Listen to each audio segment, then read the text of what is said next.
Africa Content TV.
One by one, then down they go.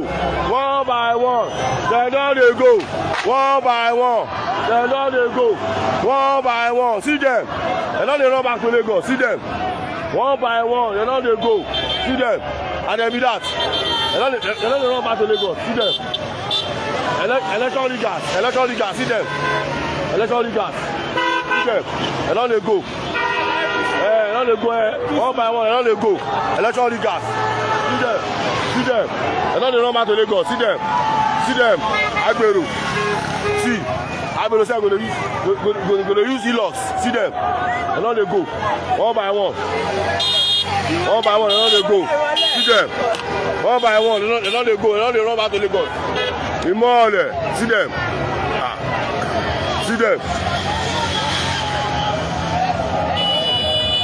Jubilation gallop.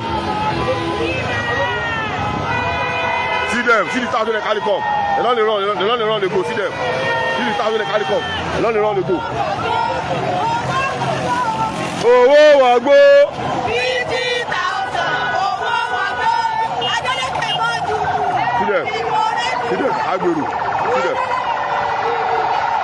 And now they go. One by one. Then now they go. See them. See the start when they carry come. And now they go back to Lagos. See them. One by one. Criminal. Bandits.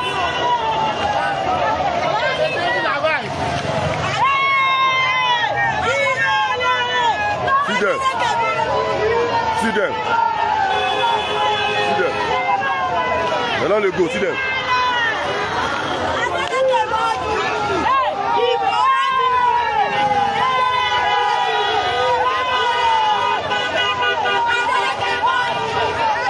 Ready,